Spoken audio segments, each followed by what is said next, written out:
Hello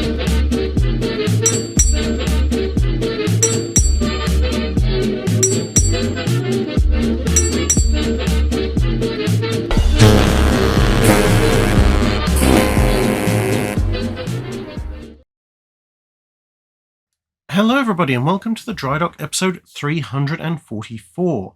This week the questions are taken from Guide 416 on the Murakumo class destroyers of the Imperial Japanese Navy, the naval engineering video on whether or not the Littorios armour scheme actually worked, and the Friday video on the US Navy Institute preserving, publishing the past and forecasting the future. So let's get on with questions.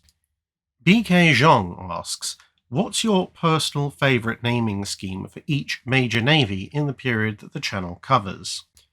Personally, I rather like it when navies tend to get a little bit unhinged or free-spirited with their naming conventions. Because, I mean, most navies' naming conventions do make a certain amount of sense.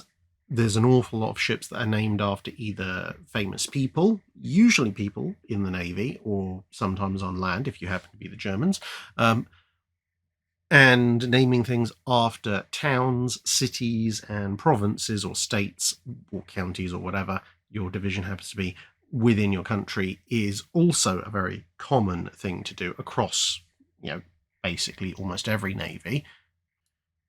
And of course, there's a sort of reuse of existing names that have been part of the Navy for a while on various ships. But every so often, they run out of those names, or they just decide to take a complete left turn, or perhaps the Navy's just starting up. And so you come up with what I think are better names. Now, that's not to say that the names that navies regularly select don't work, but quite often they do.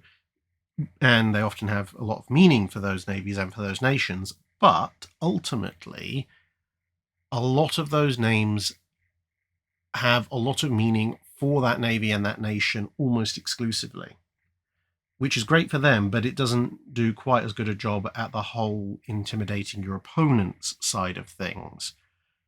And sometimes the concepts don't translate particularly well either.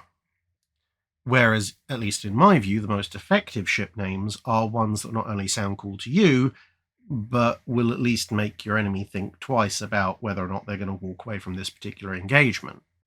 So, in my opinion, for example, the best era for naming in the Royal Navy was kind of the late 1860s through to the mid to late 1880s, because at that point they had so many ships going around, they'd run out of a lot of the more basic names, the names they'd want to reuse, the various location names, and they just started looking around for what can we find that sounds really cool and aggressive that we can throw at people now.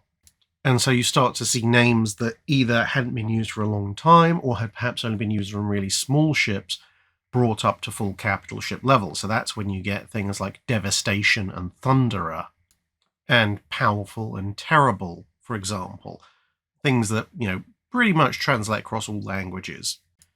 For the US, I think actually their best period of naming, in the circumstances I described, actually comes right at the beginning in the Continental Navy, because that and the immediate thereafter is where you get Enterprise, Wasp, Hornet, and all those other good names. Once you get much beyond that sort of late 18th, early 19th century period, it settles down into the standard, place names and state names setup, which as I say, is fine, but not particularly inspiring if you don't happen to be from the US. I mean, Enterprise is from the Revolutionary or War period, or the American War for Independence. For the French Navy, I think their best naming period probably came in the latter part of the 1700s, kind of the crossover between the last of the, at that point, French imperial period and then the start of the revolutionary period, because you see actually quite a number of good names come from both sides of that. There are a few slightly dodgy ones on both sides. Slightly odd fixation actually at both ends of commerce der insert city something. Like, why exactly naming a warship the commerce of this particular place? Maybe someone French can explain that. But you also get a bunch of rather good ones. You get Orcedo, which is audacious, Vengeur, Scipion, Magnanime, and then from once you get into the revolutionary period, the rather excellent Tyrannicide, Aigle, Eros, Conquérant, etc.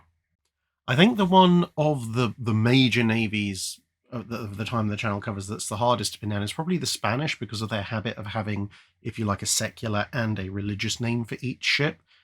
And it's obviously sometimes one can be a pretty good name, the other one can be a pretty meh name, or sometimes an ironic name, as it turns out in service. You really have to be extremely confident, as I said before, to name your ship Salvador del Mundo. That probably was not the best selection for the way that particular ship ended up being fought in various combats. And, well, to a British ear, almost everything you say in German sounds aggressive, so meh. Willard Patterson asks, recently I saw a comment that the Bismarcks had incredible armour penetration, 50% more than the Nelson and Rodney. But everything I look up has its guns being average for World War II battleships. Also, I found that the Littorios had the highest theoretical armour penetration of any 15-inch gun used. Could you confirm or deny these? So, with the last bit first, yes, the Littorios had the highest theoretical armour penetration of any 15-inch gun in World War II, largely thanks to the fact that they shot their projectiles at absolutely hilarious speeds. Which had its own issues, which actually we'll address in another question later on in this video. However, when it comes to absolute penetration figures, you do have to be very careful. So this is moving on to the broader aspect of things, for two reasons. Firstly, an awful lot of armour penetration tables are drawn up in theory. So they reflect what should happen, but they don't necessarily reflect what actually happens. And they can both under and overestimate things.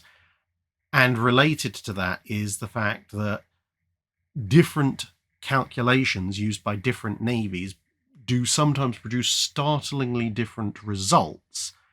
And therefore, at that point, it's relatively unlikely that any one navy has got the answer completely correct. And therefore, the answer is going to be somewhere in the vicinity of those results, but you don't know exactly where. So you do always have to be careful when someone says, oh, well, at exactly this range, this ship is completely vulnerable. So, at that range, it's maybe vulnerable. Now, actually, the Littorios guns are a good case in point, because if you look at the calculations for their armor penetration based on the US Navy's penetration formula, then at, let's say, 18,000 meters, so just over 19,500 yards, it's supposed to be able to penetrate about 20 inches of belt armor, which is really, really good. But then if you look at the Italian Navy's own figures from the time period, using their calculations, just 1,000 meters further on, just under 20,800 yards, they reckon that they'd only penetrate 16.4 inches of armor. And that's assuming a perfect 90-degree impact angle, which, probably isn't going to happen. And it's not just that in 1,000 meters they've somehow dropped, near enough 3.5 inches of penetration, because the Italian figures go on to 20,000 meters, so another 1,000 meters beyond, and in that distance they're only dropping 0.6 of an inch. So generally speaking, it seems the Italian figures thought that their guns were somewhat less penetrative than US Navy calculations would suggest. But that's not particularly surprising, because the US Navy calculations are calibrated around US Navy guns and armour, not Italian guns and armour. And that's a bit of another side issue, because, of course, generally speaking, a Navy will test its guns and calculate its guns against the armour plate they have access to, which tends to be their own. So if a Navy is perhaps producing really big, powerful guns, and perhaps is producing below average or average quality armour plate, they'll get one set of penetration calculations. Whereas if another Navy's out there with better quality armour, then that First Nation's guns won't penetrate as well. Whereas if the First Nation is producing good quality armour and good quality guns, then their shells might seem to over-penetrate against someone who's just got regular quality armour or poor quality armour. So that's another variable to throw into the mix. And then you have, what muzzle velocity did they use? Not only obviously did guns fire at different muzzle velocities, so that's part of the different design of guns, but some navies will calculate, or some calculations will be based on, the muzzle velocity of the gun as new, so a maximal case. Other navies calculate for an average muzzle velocity, i.e. they take the best velocity which you'll get firing the gun new, and the worst velocity just before you have to replace the barrel, average it out, and they go, right, well, in the average case, we'll do this. And obviously both of those will reflect slightly different values and perhaps oversell or undersell one or the other.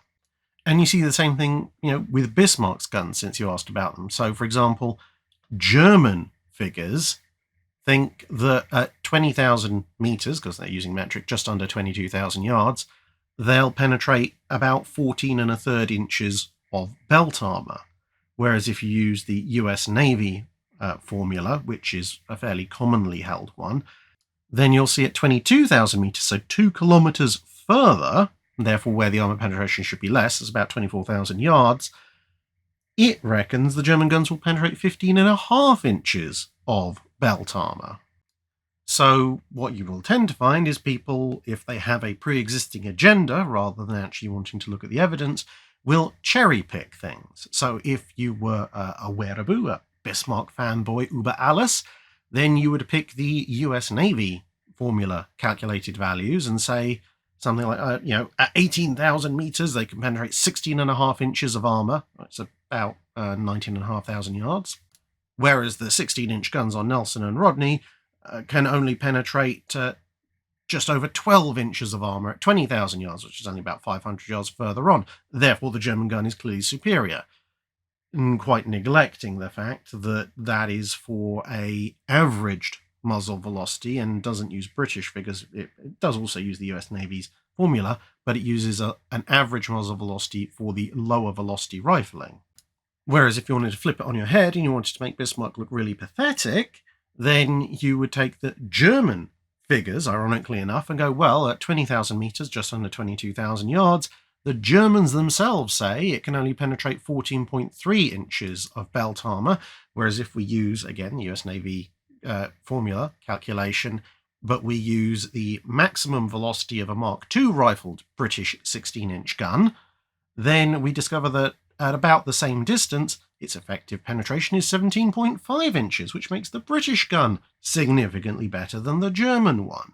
But again, we're cherry-picking the results, taking some of the best results for the British, and at this point, the worst extant results for the Germans.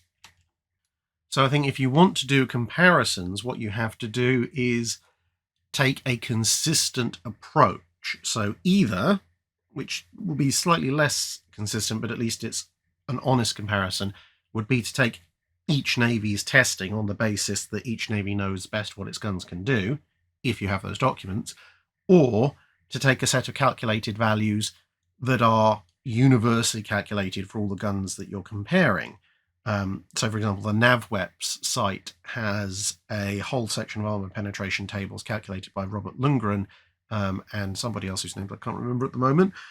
So, all guns, all shells against lots of different types of armor, and it's all being calculated using the same method. So while, obviously, as we've seen, there may be some inherent flaw in the formula being used, it is at least consistent for everybody. And if you're interested in that particular case, the British 16-inch gun on the Nelson Roddies does come out somewhat ahead of the German 15-inch gun, but that's neither here nor there, really. But yeah, if anyone's saying, oh, the Bismarck's armor penetration is superior to almost everybody else in World War III, no, it really isn't. It's okay, much like the rest of Bismarck, but it's not, earth-shatteringly brilliant.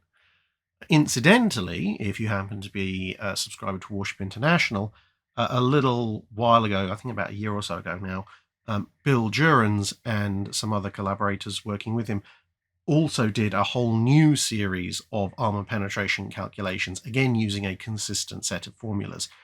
And personally, I actually think they're actually really good. Mr. The Jeff asks, has every single major navy at some point had a destroyer named Thunder or Lightning? or Ikazuchi, Bliskovice, etc., as appropriate. Actually, it appears no. The French have had Foudre and Tonnerre in their fleet for quite a while, but they have, in the period the Channel covers, not ever been destroyers. They've been larger vessels. I can't find any records of a German Navy ship in the torpedo gunboat or destroyer category being named Blitz or Donner, although there was an Austro-Hungarian torpedo gunboat called Blitz. The US Navy sadly doesn't appear to have had a USS Lightning or a USS Thunder anywhere in its combat fleet at any point. The Russians, however, did have a destroyer called the Grom, which is the Lightning, and unfortunately the Spanish don't seem to have used either of their equivalent words in their destroyer flotillas. Craig asks, how exaggerated was Admiral Iachino's statement regarding the Littorio Class's dispersion? In regards to the dispersion itself, not massively exaggerated, but the causes he gives nowadays I don't think are necessarily entirely accurate. Basically, yes, the Littorio Class did have problems with dispersion. The problem is that it's not something that's inherent to them as an absolute. So it's not a case of, oh, well, the Littorio's guns will always shoot like a video game shotgun. It varies very much depending on the engagement in question. And that in turn actually implies some rather interesting things about the cause, but it means that you can get a circumstance where the Littorio's guns are shooting within acceptable parameters, within the average dispersion that you'd expect for a battleship gun. And in some cases, potentially even shooting a little bit more accurately than most. And then other circumstances where the spread is comically huge. And everything in between. I've gone into detail in the past as to my supposition now, which is that it's to do with the rifling of the gun actually over-rotating, over-stabilizing the shells early on, and then because of the rapid wear of the gun, essentially if you fire the gun really, really early in its life cycle for the barrel, then you're going to end up with ridiculous dispersion because the shells are over-stabilized and basically come back in like a shuttle doing re-entry. And then as the gun wears down, you'll get a brief sweet spot where the shells are actually being rotated correctly, and then suddenly the spread tightens up, and then very quickly you wear down to the point where the rifling is too worn and the shells start to disperse again. So, for example, these are a couple of stills taken from the Battle of Cape Matapan, the early part, where British cruisers are being fired on by the Italian battleships. And, well, yeah, that's a pretty big dispersion for 3-gun salvos from a Littorio class. For example, the most conservative, i.e. the most generous calculation that you can make on the left-hand picture, for example, where you've got a town class cruiser, probably Gloucester, with shell splashes rising behind her, is if you take the absolute maximum possible length in terms of pixels on screen for Gloucester, and you treat it as if those shell splashes are level with her relative to the camera, which of course they're not. You can see they're coming up behind Gloucester, which means that actually the dispersion is wider because it's further away. But even assuming all of that, best case scenario, that's a 650-yard dispersion. And as you can see, 2 shells are grouped really close together and one of them's massively out. It gets progressively worse if you start trying to account for how far behind Gloucester those shells are, or you take a more conservative estimate of which pixels in that picture actually represent Gloucester and which represent bow wave and such like. So yeah, it could get pretty bad, but it's not a consistent thing. Hessian Iraqi asks, what were some absolutely crazy ideas for destroyers? We know there were some crazy battleship ideas like the Tillmans and so forth, but were there any weird or wonderful destroyer designs? Quite a few, actually. So this is HMS Swift, along with HMS Viking in the middle of World War I, in an attempt to give destroyers a significant punch above and beyond what the German ships were capable of. She was rearmed with a 6-inch gun up front. Now, you might think, oh, that doesn't sound quite so insane, considering that the Germans, amongst others, stuck a bunch of 5.9-inch guns on their destroyers in World War II. But Swift only displaced about half to 2/3 of what a German destroyer would, and the Viking displaced less than a third of what those German destroyers would. So sticking a full-scale 6-inch gun on these ships, yeah, that was turned out to be a bit of a step too far. A bit later on, you would have Design V in the interwar years, or Design 5. Sometimes people think the V means a Roman numeral. Anyway, that's the predecessor of both the Dido class cruisers and the Tribal class destroyers. And if you want an idea of what that looked like, well, you can see a reason why it's the ancestor of both. Imagine a Tribal class destroyer, so using twin 4.7-inch guns, but with a Dido class gun layout, i.e. 3 super firing one on top of the other, twin 4.7s up front and 2 aft. To make the Tribals, they essentially took that super firing mount off and scaled the design slightly down a bit, and to make the Didos, they scaled the design up a little bit and switched the 4.7s for 5.25s. But yeah, that was a 10-gun destroyer design. In the late 1920s, the US was looking at restarting its destroyer production, and one of the designs they looked at had 4 6-inch guns, 2 5-inch guns, and no less than 16 torpedoes in 4 quadruple launchers, and a related version still had 4 6-inch guns. It downgraded the torpedoes to 12 with 4 triple launchers, but upped the 5-inch guns, so you had the 4 6-inch and 4 5-inch guns. And then, of course, this all culminates with some French designs that don't go ahead because of the war, and then some of the Italian designs that do, so you get things like the Capitani Romanis. Are they really small cruisers or really big destroyers? They sit right on that line. So, yeah, there's quite a few interesting designs, to say the least.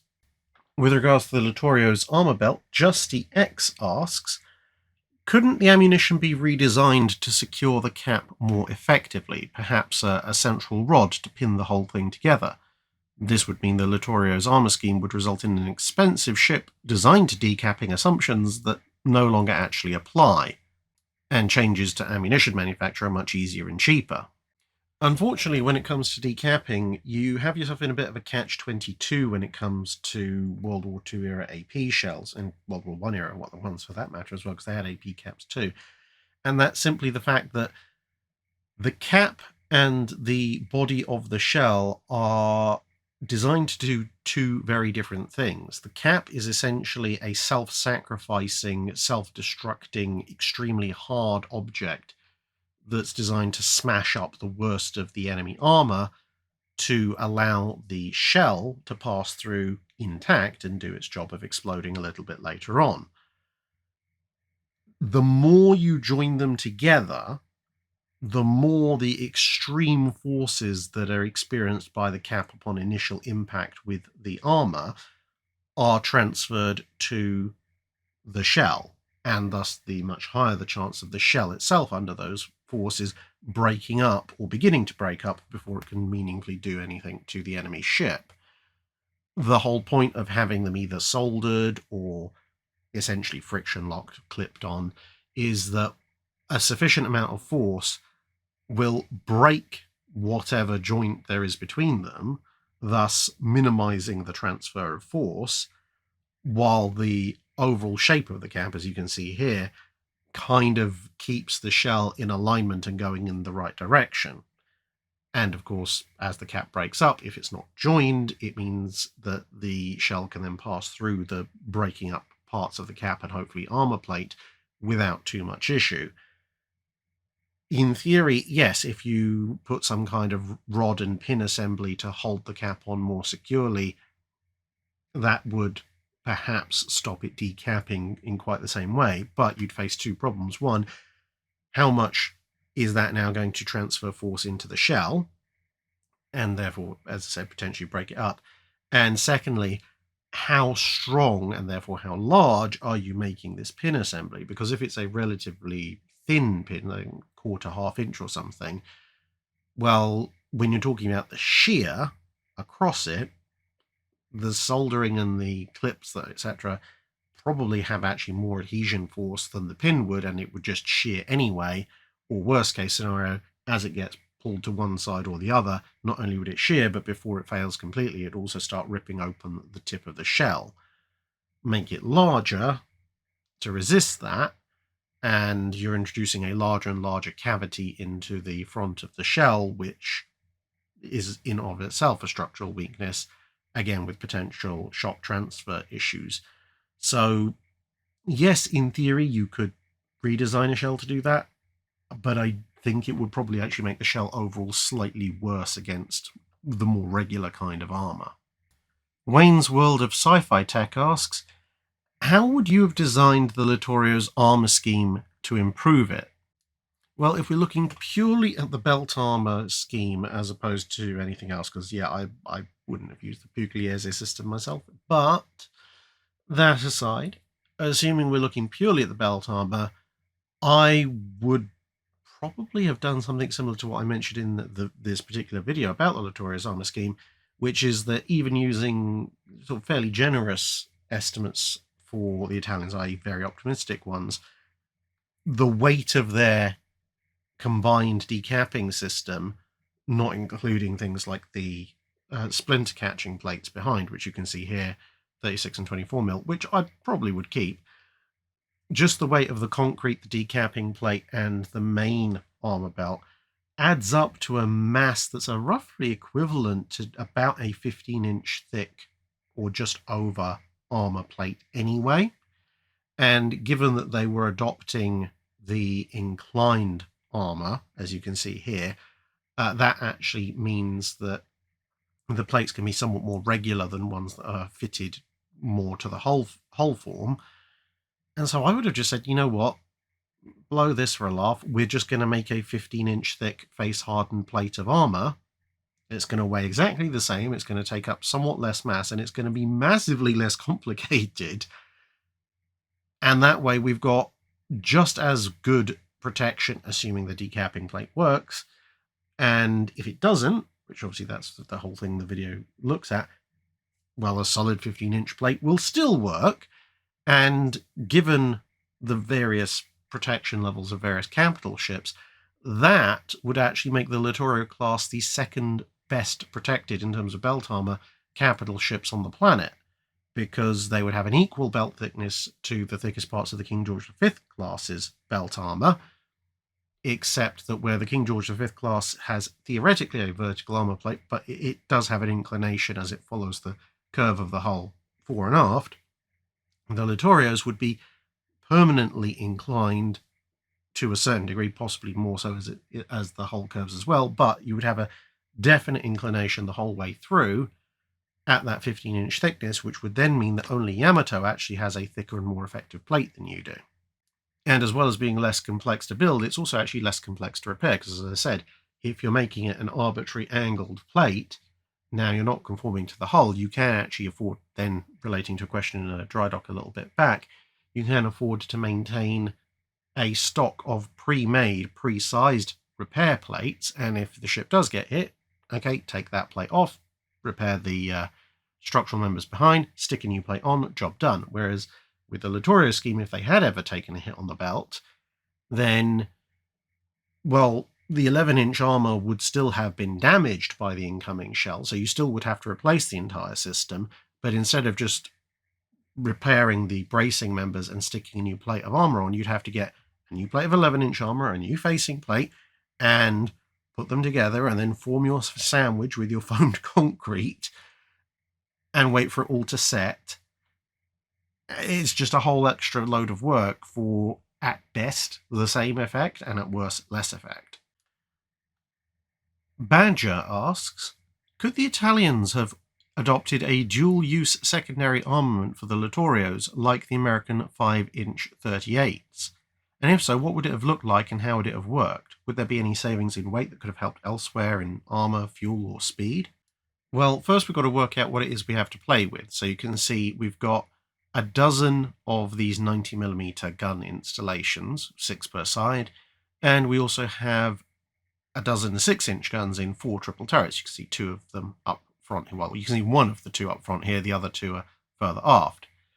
Now, very crudely, because of course this isn't taking into account the weight of hoists and other stuff below, But just looking at the weight of the guns and the turrets, you're looking at just under 2 tons per 90mm gun, and then about another 19 tons for the mount. So you're looking at about 21 tons per 90mm installation just up top.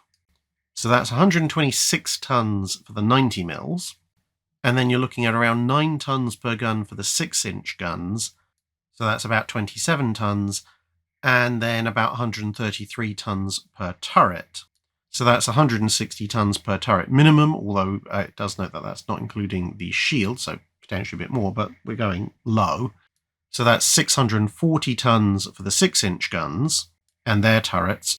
So it rounds out to around about 770 tons total that we've got to play with. Now, the Italians, outside the 90mm gun, which is already there, but we're replacing, don't actually have at the time a gun and turret mounting that's paired up for full dual-purpose use. But I think the closest suitable one is probably going to be the 135mm or 5.3-inch gun, as found on, ironically enough, the Drachinifel as replacements for the 6-inch on the Littorios, which because they couldn't fit them, and also their main armament on the Capitani Romani class. Now, as built, those mounts only have an elevation of up to 45 degrees, but the gun itself is a reasonably decent one, and there's no reason why you couldn't increase the elevation. It would make the mountings obviously somewhat heavier, but to start with, we're looking at about 54 tons for each twin mount, which would suggest that we could get 14 such twin mounts on the ship, which would be 7 a side, which would give you 14 guns per side, which is actually a really good secondary battery. But, as we said, you would need to increase weight to get a higher elevation. Now, I appreciate this is very loose theory crafting, but looking at some of the US twin 5-inch 38 mounts and looking at the low elevation, 35-degree elevation, compared to the AA dual-purpose elevation twin mounts, if we take some of the lower weight high elevation twin mounts, because obviously 35 degrees, this gun's already capable of 45, it's about a 30% increase in weight. So if we take our 41-ton mount for the 135mm guns and put about 30% onto that, and then add on the weight of the guns, that gives us 65 tons per mount as a ballpark. So that gives us just a fraction under 12.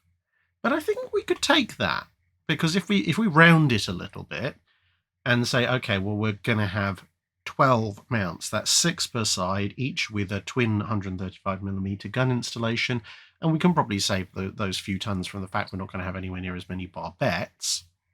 Then, well, 6 twin 135mm dual-purpose adapted guns gives us a 12-gun AA broadside on either side, which is actually better than the American 5-inch 38 setup and the British 5.25-inch setup in terms of total numbers. Given that you already have 8 mountings, including 2 666s on the Littorios, there's certainly the space down either side to fit these things. The only downside would be that compared to both the British 5.25 and especially the American 5-inch 38, the Italian 5.3-inch 135mm gun is slightly slower firing, but you could take measures to try and improve that. And even if you end up having to increase the weight of your mounting still further to the point that you have to sacrifice, let's say, a twin mount on either side, then you're still equal in gun numbers to the American fast battleships with a better rate of fire than you would have had originally, which is not a bad trade-off, I think. PH89787 asks, what are the top 5 USNI books or articles that you would recommend to anyone? Oh, now that's an interesting one. I'm going to go with a broad range, so something that covers lots of different navies and different periods. Firstly, I'm going to recommend Battleship Commander about Admiral Lee by Paul Stilwell, because it's an excellent book about an excellent admiral. And, well, let's just say that you lot picking up copies of that book in the aftermath of my video on Admiral Lee was very, very welcome by both Mr. Stilwell and USNI. But if some of you don't have it, well, now's your chance. Russian and Soviet Battleships by Steve McLaughlin, because, well, that's pretty much still the only resource in English where you're going to find decent, extensive coverage on what exactly the Russians were proposing to do at various points. A rather interesting one, Fighting the Great War at Sea, Strategy, Tactics and Technology by Norman Friedman. The Battleship Bismarck Design and Operational History by William Garsky, Robert Dulin and Bill Jurens. That's a hefty old thing. And I'm actually going to throw in another one about German ships. German Battle Cruisers of World War I by Gary Staff. It's one of the most exhaustive and well-researched books on the subject that I've come across in a very, very, very, very long time. And I'll throw in an extra ringer. Of course, my book on HMS Belfast, coming soon. Signed copies to be available through USNI at some point in the near future, as well as regular ones, which you can get on Amazon or USNI or wherever. Baxter asks, if Bismarck had broken out into the Atlantic after fighting the Battle of the Denmark Strait, what type of measures would the British have taken with their convoy escorts, and how much damage would Bismarck have inflicted on Allied shipping? Well, a lot of it depends on how Bismarck is getting out into the Atlantic after Denmark Strait, because honestly, if she decides that, okay, well, we're going into the Atlantic anyway, hole in the bow or not, that's actually better for the British than anything else, because she's trailing a huge slick of oil, which is going to make her relatively easy to pick up. She is, at least for a while, being tailed by Norfolk, Suffolk and Prince of Wales on radar as well. So, if Bismarck wants to go further out into the Atlantic and wants to continue to exhaust fuel and her crew and operate at a limited speed because there's a socking great hole in the bow, well, be my guest. At some point, you'll get to a point where either you have to refuel from one of the tankers that the Germans had sent out. The thing is, the British know roughly where those are, and you can guarantee if there's ever going to be an operation where they're willing to potentially expose the fact that they've cracked some of the Germans' naval ciphers, this would be it. So, worst case scenario for the Germans, they mill around, convoys will be either held, redirected, etc., etc. Probably, so therefore Bismarck's probably unlikely to initially come across convoys, because the main British approach would be bring the ones that are too close to port in home, the ones that are due to sail just don't sail, and the ones that are en route in the mid-Atlantic would almost certainly be diverted according to their best guess of where Bismarck might go. And then when they know, yes, well, Bismarck's heading to refuel, that's when you send in your task force and catch Bismarck essentially while it's napping, while it's alongside its tanker refueling. And interestingly enough, in the aftermath of Bismarck's expedition, the British actually made a point of exterminating the German surface tanker fleet out in the Atlantic, which also had a knock-on effect on the U-boat campaign.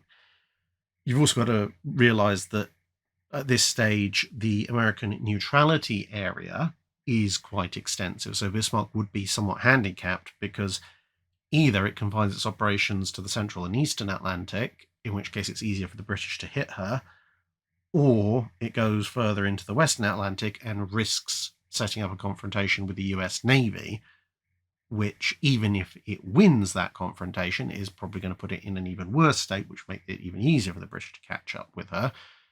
And there's a decent possibility in all of this that Bismarck might just flat out run out of fuel, especially if the British decide to be extra cruel and twist the knife and go, okay, well, Bismarck has signalled its tanker to make a rendezvous with it, which means it's low on fuel, so we're going to go and sink the tanker before it reaches Bismarck, and then watch as Bismarck flails helplessly, trying desperately to reach home, but it doesn't have the fuel to do so, and then it runs out of fuel, and then we point, laugh, and shoot it. That would be a particularly cruel and very British thing to do. The alternative, of course, is if we imagine a scenario where she doesn't take a hole in the bow from a 14-inch shell from Prince of Wales, and that puts her in a lot better state, because now she's able to go at full speed, she has access to a lot more fuel, etc., etc., at which point, well, the approach to the convoys would be pretty much what I described anyway, but even with more operational capability and refueling from tankers, she still has a limited time out there, so pretty much see what happened with Operation Berlin. there would be hunting groups out there, but if it's clear that Bismarck is well off into the Atlantic, I suspect it would be a case of rapidly reorganizing into the hunting groups that are capable of sailing out and dealing with Bismarck fairly, decisively. So King George V, possibly Prince of Wales, depending on how urgent they think it is versus the damage he's taken at Denmark Strait. Victorious is obviously going to be out there. Ark Royal, Sheffield, and Renown are going to be out there. There'll probably be a lot of pressure on the US to at least provide a lot of recon and spot for them. And it'll be probably a much more concerted effort, i.e.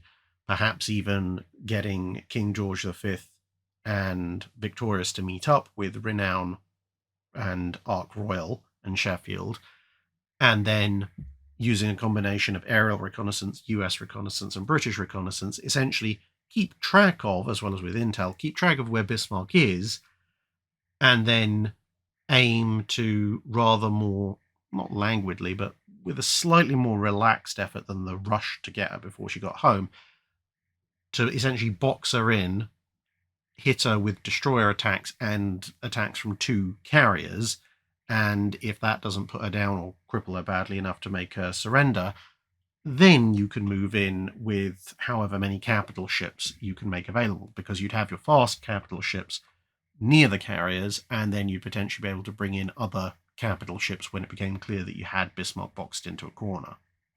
Admiral von Wankelheim asks, I've watched and rewatched your Battle of Jutland trilogy, and I've often wondered what the consequences might have been if Admiral Jellicoe, having received little to no information from Vice Admiral Beatty, had turned the Grand Fleet to starboard rather than to port. Now that's actually a really interesting one. You'll see the deployment of both fleets at the time, just scrolling up here because it's a north-south type thing. Now, as you can see, you've got the stragglers in the form of the Prairie Dreadnoughts and the Nassaus and Helgolands further aft on Shear's line. Then you have the Kaisers and Königs, and they're sort of heading north-northeast, roughly, at the point that Jellicoe is trying to make his decision, and you've got the ongoing fight between First Scouting Group and the British battle cruisers. The thing is that while the deployment to port was the correct decision and that it allowed Jellicoe to cross the T of the German ships, there is potentially something to be said for a starboard turn as well, although the consequences of that might be a lot more interesting. Now, as we come up here to the British part of the formation, you'll see 5th Battle Squadron is over there to port, so they could potentially just deploy to the head of the British fleet instead of to the stern, which they did historically. That's not so much of a problem. In fact, that's probably good for Jellicoe. However, the battle cruisers, Beatty's battle cruisers, are crossing the face of the Grand Fleet, and they and the battle cruiser squadron are headed for a rendezvous with First Scouting Group. Now, if Jellicoe at this point, where he's heading roughly southeast, decides to deploy to starboard, what you're going to end up with is, instead of crossing the T of the German ships, you're going to end up with essentially a running fight where the majority of the British fleet is running in the opposite direction to the German fleet. On the one hand, this is good for the Germans because it prevents a concentration of fire on the leading German elements of the fleet. On the other hand, it's bad for the Germans because Scheer doing a battle turn away just means he's turning his fleet to run parallel with the Grand Fleet rather than escaping it. But then, on the other hand, good for the Germans, they could in theory keep going roughly north-northeast or northeast, and the British battle cruisers would have to break off because they'd still be being pursued by First Scouting Group and potentially the van of the German fleet. This is a view from the diorama that I set up. And the change in position also potentially affects lighting levels and direction of lighting, so that could affect gunnery. But the reason why I think potentially it could end up slightly worse for the Germans overall is that, historically speaking, the Kaisers and the Königs, the ships capable of taking the most pounding, are the ones that get hit the most by the Royal Navy.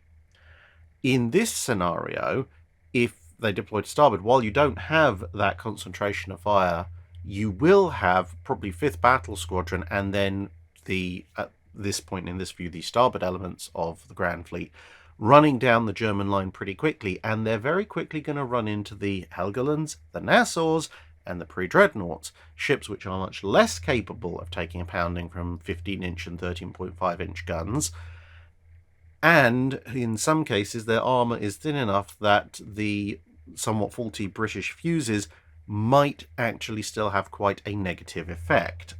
So while the most valuable German capital ships will be subject to somewhat less fire and less damaged, it's possible that the most vulnerable German capital ships will actually be subjected to considerably more fire and thus potentially more heavily damaged, crippled and slowed down, and therefore sunk in short order, or potentially sunk outright by very heavy gunnery from the Grand Fleet. Now, to what extent that might be offset by further damage and or losses to the British battle cruisers remains unknown, and of course Scheer does theoretically have the option of, rather than doing a 180, just doing a 90-degree turn and disappearing off in a big line abreast into the mist, and potentially then manoeuvring for advantage, because if the Grand Fleet is now heading southwest, maybe south, theoretically Scheer could try and reform his line, sail north, then northwest, then west, to try and come across the stern of the Grand Fleet and put him in a T-crossing position to his advantage. And of course, with both battle lines engaged to pretty much their fullest extent, it does maximise the chances for German battleships to hit their British counterparts. But I think a lot of what would happen would probably depend on exactly how much damage the rear echelons of the German battle line take. Because if the pre-dreadnoughts and the Nassaus, etc., start to take quite a pounding from the 5th Battle Squadron and the following British units, Scheer will probably just do a 90-degree turn and disappear off into the mist, and that'll be that. Whereas if the entire engagement, either through lack of gunnery accuracy because of weather conditions or the speed of the bypass, happens and then his fleet is largely undamaged, well, at that point Scheer is actually sort of cut off by the Grand Fleet, at which point he's forced to either make a complete break for it or potentially try and manoeuvre for advantage. And that could get very interesting because, of course, Jellicoe will be trying to manoeuvre for advantage as well. And how exactly those two fleets might meet up in the aftermath might make all the difference. Sapper Ninja asks, I really enjoyed the videos you did with Epic History on Nelson. Pre-1900 isn't usually my interest, so it was a great little delve into it. Something I hadn't previously realised was the low level of wind and therefore speed during the approach.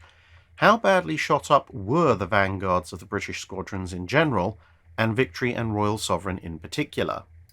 Well, both British vanguards were somewhat badly shot up. However, it does differ quite significantly. Although there are a fair number of casualties on Victory, Victory and her accompanying ships are, which is Neptune and Temeraire, are substantially less badly shot up than Collingwood's, and that's for three possible reasons overall.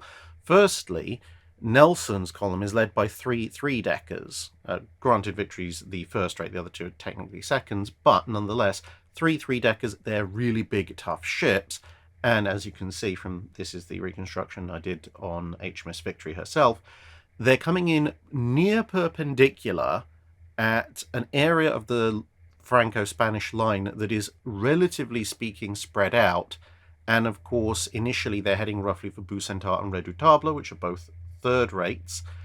You do have the Santisima Trinidad slightly further ahead, which has a lot of guns, and then various other third rates scattered around. But broadly speaking, you have a very, very tough vanguard heading against a relatively spaced out and relatively speaking weaker portion of the Franco-Spanish line, and being that at this point the Franco-Spanish line is almost running north-south, they're the most subject to the wind rolling them. Whereas over here at Collingwood's area, you can see the line is, the Franco-Spanish line that is much more closely packed. There's a slightly higher prevalence of Spanish ships, including a Spanish first rate. That just there. Obviously, you've got Santisima Trinidad up further north, but she's less handy. And Collingwood's line, as you can see, is coming in at a slightly a different angle, so they're not able to close quite as quickly in absolute terms. It's exposing them a little bit more because they're providing slightly greater targets, and Royal Sovereign is the only three-decker in the leading element of the British formation. The following ships are all two-deckers. There's a couple of three-deckers further back, but the Vanguard is just Royal Sovereign plus two-deckers. And that means there's a greater concentration of fire on them. The Vanguard is slightly weaker, and they're exposing themselves to more incoming fire. And so Collingwood's leading elements take a lot more damage. For example, Belle-Isle doesn't actually make it into the line under her own power. She's actually dismasted and crippled before she gets there, but they jury-rig a mast, and between that and momentum, they manage to carry her into battle anyway. And then, of course, Victory ends up blasting Bucentaur and then spending a lot of time shooting up Redoutable, which is mostly trying to board her rather than fire back, whereas Royal Sovereign gets into a knockdown, drag-out fight with a Spanish first-rate. So by the end of the battle, Royal Sovereign's taken considerably more damage than Victory and had taken slightly more hits going in as well. A.B. Coates asks, how did the Chinese Navy of the 19th century reflect on its various defeats by the British, the French, and Japanese? Was there any effort to modernise their technology or learn from their mistakes, and if not, why not? I'm still working on researching the Chinese Navy of the 19th century to a greater extent, but it depends, at least as far as I've seen so far, on which part of the 19th century you're looking at. Because, of course, the British is the Opium Wars, and the Japanese is more towards the end of the 19th century. But broadly speaking, the Chinese government, if you're looking at the various defeats in sequence, does recognize it needs to modernize, hence you get the construction of things like Ding Yuan here. However, they run into several problems. Firstly, despite its size and theoretical wealth, actually marshalling the money to get the ships is a bit of a problem.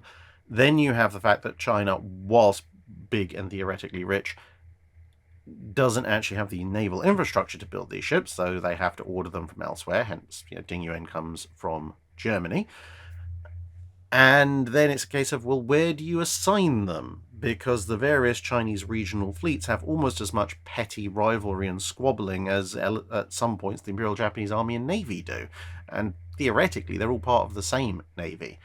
And this actually compromises their reactions to some of the later naval conflicts in the 19th century, because some elements of various fleets just will not go to support other elements just because either they generally or the commanders in particular don't like each other. And you've got corruption in general, and you've also got, frankly, the fact that culturally the Chinese are somewhat behind the times when it comes to how to actually do a modern navy in a lot of respects, to the extent that, according to some Chinese textbooks, which I've managed to get translated, at one point, one of the admirals is asked, well, we gave you all this money, where's the ships? You've got some of them, but we paid for more than that. And he's like, no. I have actually, I've built some ships for, the peasant stuff about actually going and fighting things. But, you see, I've been very cunning, and I've spent a whole ton of money on this jade statue of a ship, which is in the port. And some of the slightly more modern thinking Chinese officials are horrified and going, but why? And he says, well, you see, this shows our wealth and our power and our prestige, so anybody who sees it will go, well, clearly the Chinese empire is big and powerful, and therefore we can't possibly think of attacking it, and therefore it's actually money well spent, because, well, it's just a statue. It sits there, doesn't really do anything, doesn't require maintenance, and it will deter people from attacking us in the future. At which point the more sensible people turn around and go, yeah, the only way they're going to see that statue is if they've already captured the port, because this is not a port we generally let foreigners into, so we would rather have had the ships. Yeah, that kind of literally monumental posturing is perfectly fine in an early medieval - classical antiquity period. It doesn't work quite as well when a bunch of Western European navies already know that they are bigger and stronger than you and don't particularly care what fine statuary you've put up in harbour. So essentially there is a drive to modernise and upgrade the Chinese Navy, but it's hamstrung by a dozen different issues, not to mention China's gradual descent into warlordism. Primark359 asks, could you tell us about the ASM-N-2 Glide bomb that saw limited use near the end of the war? How did it compare to its more famous German contemporaries? The missile in question is actually quite interesting. It's actually called the Bat, which renders all sorts of problems when you're talking about the Bat bomb, because people immediately think about the one with the incendiary bats, whereas this is actually the ASM-N-2 Bat. But nonetheless, it in some ways is better and in some ways worse than its German contemporaries. So it's unpowered.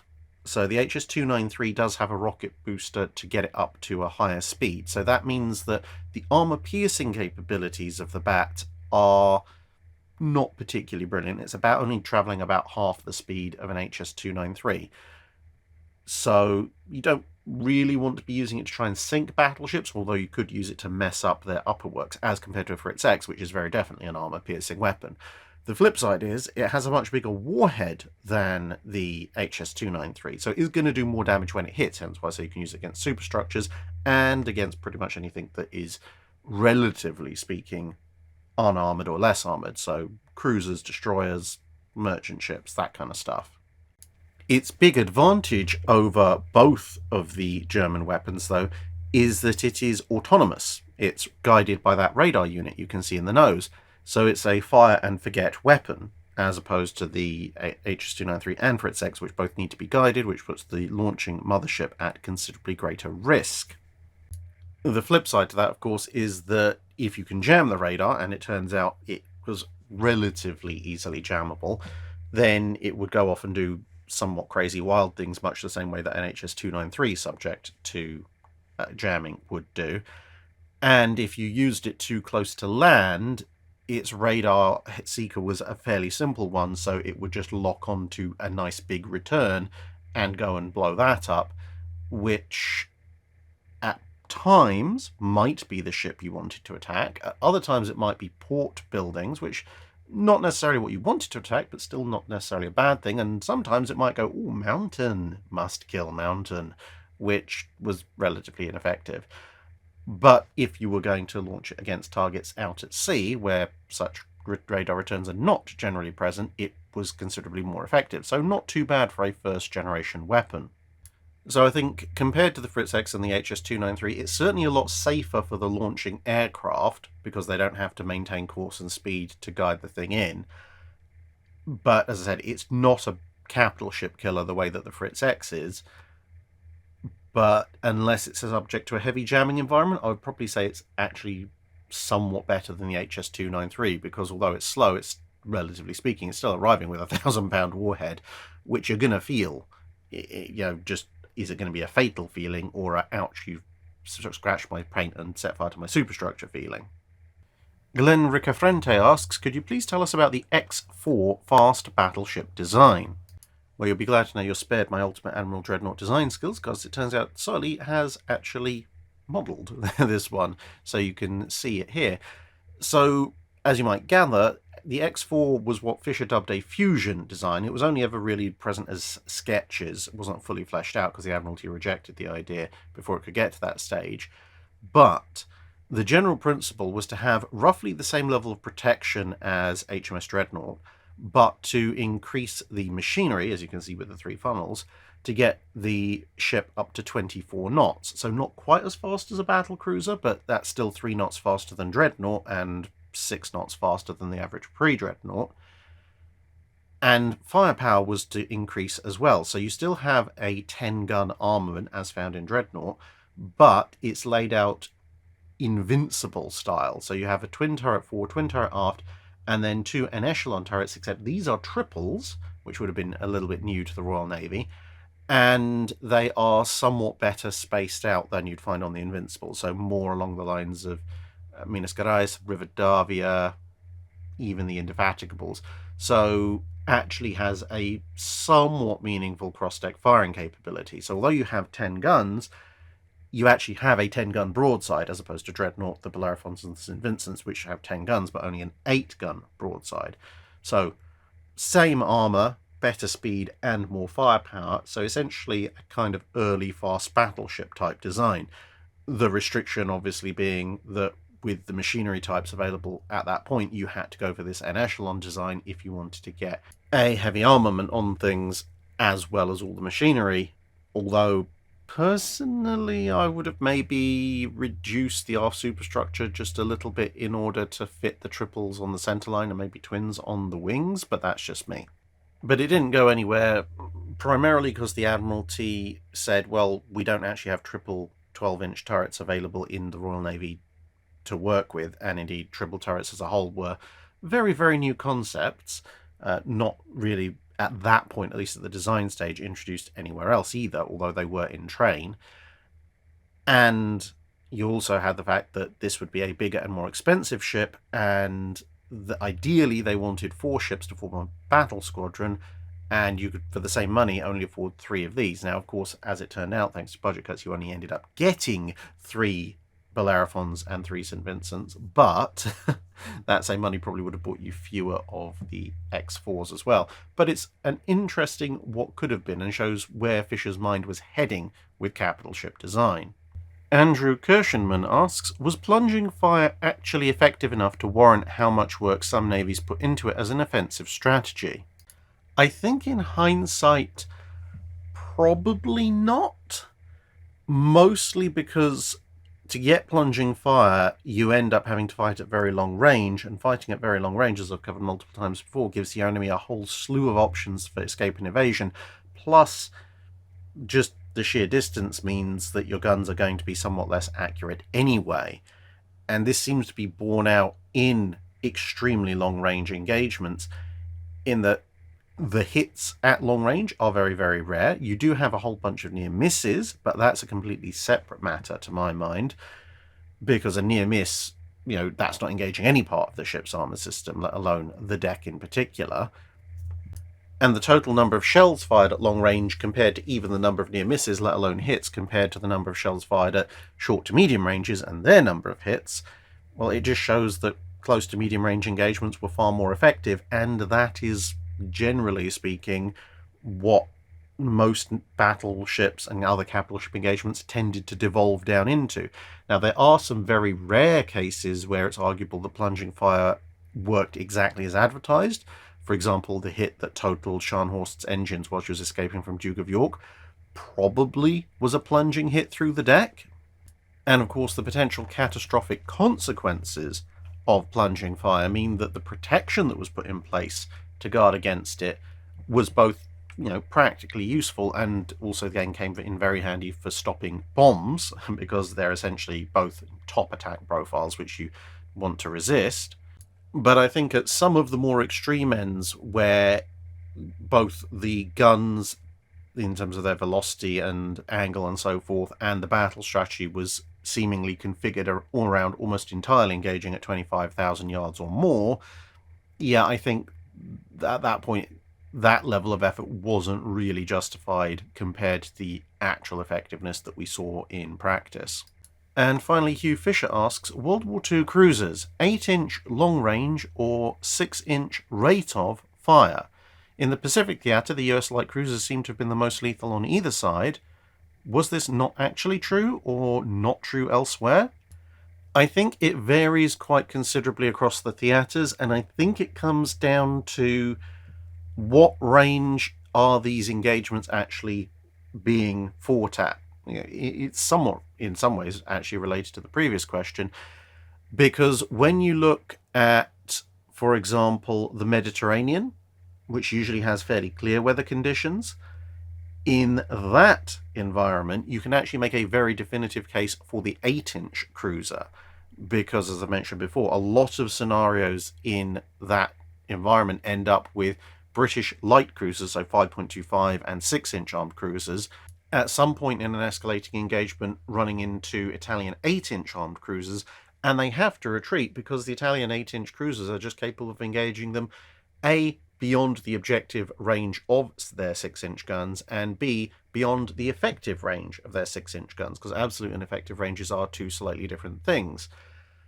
Whereas in a lot of the night actions, where the ranges are substantially reduced, then the 6-inch rate of fire comes into play a lot more, and you tend to see a lot more of those in the Guadalcanal and Solomons campaigns, which obviously favours the American 6-inch rapid-fire cruisers. And in other scenarios, it's kind of a mixture. So in the Atlantic and the Arctic, for instance, both 6-inch and 8-inch cruisers confront each other at different points in time with different advantages on either side, again mostly down to what range of the engagements actually opened at and how seaworthy are the ships in question. And sometimes there are additional factors, like the fact that many of the lighter cruisers with more rapid-firing guns are often also somewhat smaller and somewhat less better protected than a heavy cruiser is, which theoretically is something of a reflection on their armament, but in and of itself, that's not speaking to the relative effectiveness of 8-inch and 6-inch fire in terms of long range or rate of fire directly, more about the hull that they're mounted on. Whereas if you had, the same hull, or roughly speaking the same hull, perhaps the same displacement hull, firing 6-inch or 8-inch, then you get a much better objective view. So then you're looking at full size ships. How does a town do against a Hipper, for example? I mean, theoretically, how would a Königsberg do against a York? But that engagement never happened. And in theory, that actually means that when you get further on into the war and you start to get radar-directed gunfire, which can obviously see through weather conditions like mist and rain and fog and night, that actually, in theory, favours the 8-inch ship, except for the fact that the 8-inch ship is, for the most part, still a less capable anti-aircraft platform in the very late war and post-World War II periods, because it's much, much easier to make a dual-purpose 6-inch gun. But at the end of the day, the Des Moines were kept around when the Worcesters weren't, so there you have it. And that brings us to the end of this week's Drydock. Thank you very much for listening, everybody. Now, some people have been telling me in comments that for some reason the Drydocks, and only the Drydocks in the past month or so, have had some weird audio issues, being very quiet. Now, I don't know exactly why this is. Maybe it's some template setting in the template I use for recording Drydocks, but I can't think why. I have been having some issues with my audio setup, despite my attempts to actually make it a better and more stable and less implosive, etc. audio setup. But the strange thing is, it doesn't seem to be affecting the 5-minute guides or the Wednesday and Friday videos, despite the fact I'm recording them with exactly the same equipment in exactly the same room, just using slightly different template files. And at least as far as I can see, the template files don't seem to be any different, but there might be something hidden away that I've missed. Nonetheless, with this Drydock, I've tried to use a couple of additional features to smooth over any vocal artifacts and background noise, and to auto-normalize the sound level. So hopefully this effort has recovered this particular Drydock. Let me know if it has. And I do have new audio equipment on order, which hopefully will solve all of this anyway, but we shall see.